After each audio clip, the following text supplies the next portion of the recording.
बिस्मिल्लाहिर्रहमानिर्रहीम। अस्सलाम वालेकुम। कैसे आप सब लोग? आप लोग देख रहे हैं मेरा YouTube channel SR trading club. आज का हमारा टॉपिक है गोल्ड के डेली एनालिसिस। तो चलते हैं गोल्ड के एनालिसिस करते हैं और सबसे पहले देख लेते हैं कि ऐसी कौन कौन सी फंडामेंटल इंपॉर्टेंट न्यूज़ हैं जो आज मार्केट को बहुत ज़्यादा वॉलेटाइल कर सकती हैं। अगर आज न्यूज़ के हवाले से थोड़ा सा बात करें तो आज हमारे पास पाकिस्तानी टाइम के मुताबिक कोई इतना ख़ास इंपॉर्टेंट डाटा नहीं है। और अगर हम लोग थोड़ा सा डाटा को डिटेल के हवाले से बात करें और लास्ट थोड़ा सा प्रीवियसली जो लास्ट फ्राइडे को एनएफपी से पहले और एनएफपी के बाद जो मूव हुआ, अगर थोड़ा सा उसके ऊपर बात करते हैं तो मैं आपको थोड़ा सा एक्सप्लेन करके उसके बारे में 2-3 चीज़ें बता देता हूँ। कि देखिए, एक चीज़ आपको समझनी पड़ेगी कि जब गोल्ड ड्रॉप होना स्टार्ट हुआ तो वो एनएफपी से पहले ही ड्रॉप होना स्टार्ट हो गया था।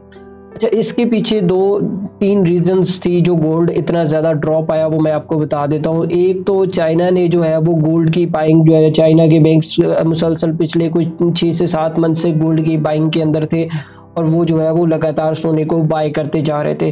तो उनका एक स्टेटमेंट आया कि उन्होंने जो है वो गोल्ड की बाइंग जो है वो स्टॉप कर दी, तो जिसके नतीजे में गोल्ड के ऊपर वो भी एक नेगेटिव इम्पैक्ट ही आया। अच्छा, उसके बाद अगर देखा जाए तो एनएफपी का डाटा देखें, ऊपर से एनएफपी का डाटा आ गया। एनएफपी का डाटा भी अच्छा खासा जो है वो पॉजिटिव आ गया और सरप्राइजली पॉजिटिव। ये नहीं कि थोड़ा बहुत पॉजिटिव होता है कि यार आप अगर कहें कि तकरीबन 10-15 पॉइंट का फ़र्क हो तो वो तो एक समझ वाली बात होती है। एक होता है डाटा, मतलब जो फोरकास्ट के मुताबिक या फोरकास्ट से थोड़ा बहुत ऊपर नीचे आता है तो उसको हम लोग सरप्राइजली डाटा नहीं कंसिडर कर सकते। लेकिन जो लास्ट फ्राइडे को जो डाटा आया एनएफपी का, वो बहुत बहुत इंपॉर्टेंट था और बहुत ज़्यादा डाटा आया और वो सरप्राइजली डाटा था। तो उसके नतीजे में भी गोल्ड जो है वो आपका नीचे की तरफ काफ़ी ज़्यादा मूव कर गया। फिर उसके बाद अब एक चीज़ कॉमन चीज़ है कि हर चीज़ मतलब कि जो लोग थे वो ट्रेंड के साथ बेसिकली ट्रेड कर रहे थे और सेंटीमेंट भी था कि यार गोल्ड बाय है बाय है बाय है। लेकिन गोल्ड के अंदर आपको मैं एक चीज़ बता दूं कि गोल्ड के अंदर 2150 की करेक्शन अभी भी बढ़ी हुई है कि मार्केट जो है वो आपका 2150 तक दोबारा से जो है वो आ सकता है और मे भी पॉसिबल है। अगर आप देखें तो प्रीवियसली हिस्ट्रीज को उठा के देखें तो आपके पास ये जो लास्ट 3 मंथ होते हैं, ये जो मिड के 3 मंथ होते हैं, जून, जुलाई और अगस्त, इनके अंदर गोल्ड जो है वो बैक आता है, मतलब डाउन साइड पे आता है करेक्शंस के लिए। तो मे भी पॉसिबल है कि आने वाले जो 2 से 3 मंथ है उनके अंदर गोल्ड आपको सेलिंग के अंदर देखने को मिल सकता है। लेकिन ये चीज़ें थोड़ी सी लॉन्ग टर्म होती हैं। इसके अंदर एफओएमसी की स्टेटमेंट्स भी होती हैं, वो भी हम लोगों को रीड करनी पड़ती हैं। न्यूज़ेज होती हैं, उनका डाटा रीड करना पड़ता है। देन उसके बाद चीज़ों को जो है वो थोड़ा सा हम लोग आगे और ज़्यादा श्योरली कह सकते हैं कि मार्केट ने किस साइड पे जाना है। तो ये तो थोड़ी सी फंडामेंटल अपडेट्स थी, मैंने कहा चले आप लोगों के साथ शेयर कर देता हूँ। आगे चलते हैं अपने टेक्निकल चार्ट के ऊपर और टेक्निकल चार्ट के ऊपर भी देख लेते हैं कि आज हमें मार्केट जो है वो क्या मूव दे रही है।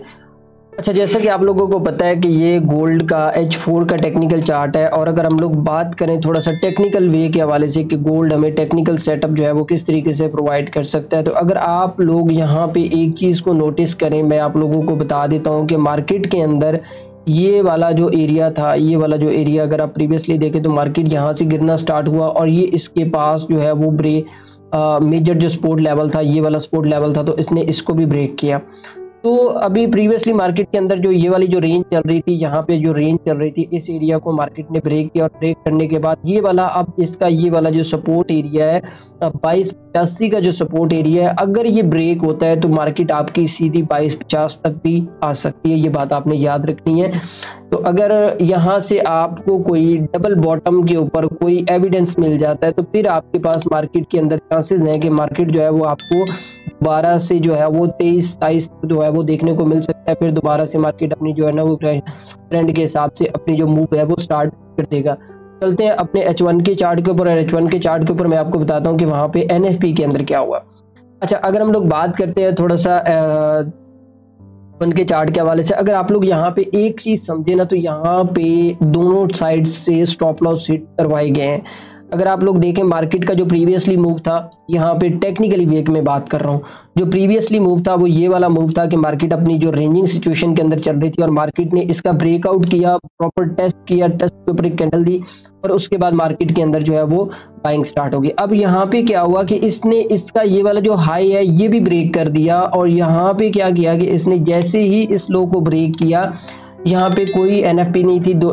सुबह तकरीबन 12 बजे का टाइम था, 12 बजे जो है वो मूव होना स्टार्ट हो गया एनएफपी के अंदर जो, तो बाद में मूव हो रहा है। तो ये 12 बजे से पहले इसने इस एरिया के अंदर ब्रेक इन कर दिया था और आपको समझ जाना चाहिए था कि इसने एक ही कैंडल के अंदर दोनों लोज को तोड़ दिया, एक ये वाला लो, दूसरा ये वाला लो। तो यहाँ पे कोई बड़ी गेम डल रही है। तो अगर आप देखें तो ये वाला जो लो था, यहाँ पे जब इसने ये वाला लो तोड़ा है तो उसके बाद मार्केट फॉल कर गई है, ड्रॉप कर गई है। उसके बाद हमारे पास ये एनएफपी का डाटा आया इस एरिया के अंदर, तो मार्केट ने ये वाला जो लेवल है एनएफपी के डाटा के अंदर ये भी तोड़ दिया। तो बात करने का मकसद ये है कि आप लोग, मेरे खुद के, मैं अगर पर्सनली बात करूं तो मेरे खुद के गोल्ड के अंदर 2 स्टॉप लॉस हिट हुए फ्राइडे वाले दिन। भाई स्टॉप लॉस लगाया तो स्टॉप लॉस हिट हुए, उसमें मतलब जो भी चीजें हैं वो आप लोगों के साथ क्लियर करता हूं। मेरे खुद के 2 स्टॉप लॉस हिट हुए हैं, ठीक है।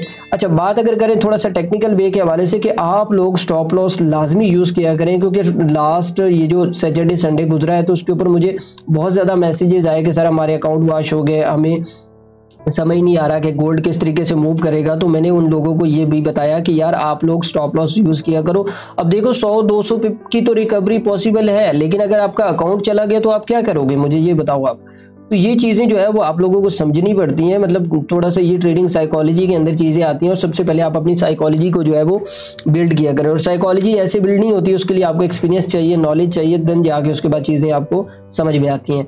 अच्छा, अब हम लोग थोड़ा सा बात कर लेते हैं कि अब मार्केट के अंदर क्या हो सकता है और आपको किस तरीके से जो है वो ट्रेड मार्केट के अंदर देखनी है।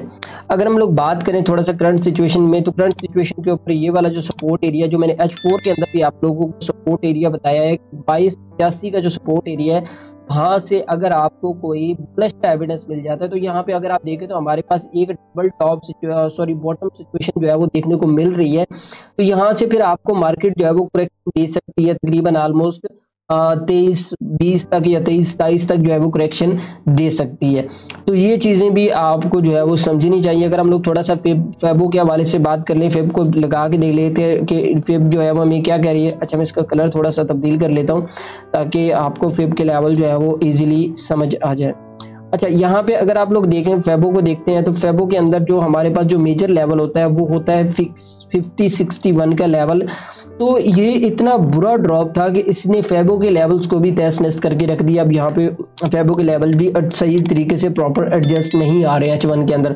तो इस सिचुएशन में एक ही चीज़ होती है कि आप मार्केट को थोड़ा बहुत रिलैक्स फील होने दें, अपने आप को भी रिलैक्स फील करें और मार्केट को भी होने दें, ठीक है। जब मार्केट के अंदर आपकी मार्केट जो है वो टेक्निकल वे में चलना स्टार्ट हो जाए उसके बाद इसके अंदर एंट्री करें। अभी मार्केट के अंदर मैं यही कहूँगा, अगर आपने कोई 100-150 पिप की ट्रेड मारनी है तो यहाँ से आप 85 से मार सकते हैं, 22-85 से, तो वो आपको जो है वो अच्छे खासे पिप दे सकती है। एज ए करेक्शन, ट्रेंड नहीं बात कर रहा हूँ, एज ए करेक्शन की बात कर रहा हूँ। तो ये चीज़ जो है वो आप लोगों को समझनी पड़ेगी। बाकी यार आप सब लोगों से रिक्वेस्ट होती है कि आप लोग स्टॉप लॉस लाजमी यूज़ किया करें, विदाउट सेटअप बिल्कुल भी ट्रेड ना किया करें। और स्पेशली ये जो न्यूज़ होती है जैसे एनएफपी हो गया, सीपीआई हो गया, एफएमसी हो गया, उसके बाद एडीपी हो गया, उसके बाद आपकी जीडीपी हो गया, तो ये देखें ये बहुत इंपॉर्टेंट इंडिकेटर्स हैं इकोनॉमीज के। और मार्केट आपको पता है कि जब फंडामेंटल के ऊपर चल रही होती है तो फिर वो टेक्निकल की जो बात है वो नहीं मानती और ना ही टेक्निकल चार्ट को जो है वो फॉलो करती है। तो आपको ये चीज़ें थोड़ी बहुत समझनी पड़ेगी। इंशाल्लाह आने वाले दिनों के अंदर हम लोग अपना कोर्स भी लॉन्च कर रहे हैं, तो इंशाल्लाह आपको उससे ज़रूर फ़ायदा होगा। तो बाकी आप सब लोगों से यही रिक्वेस्ट है कि आप इसको लर्निंग लेके करें, क्योंकि ये बहुत रिस्की मार्केट है, आपको इससे सीख के करना चाहिए। विदाउट लर्निंग कभी भी इसको जो है वो आपने इसमें रियल मनी जो है वो इन्वेस्ट नहीं करनी। बाकी दुआओं में याद रखिएगा, मिलते हैं कल की वीडियो के अंदर। अल्लाह हाफिज़।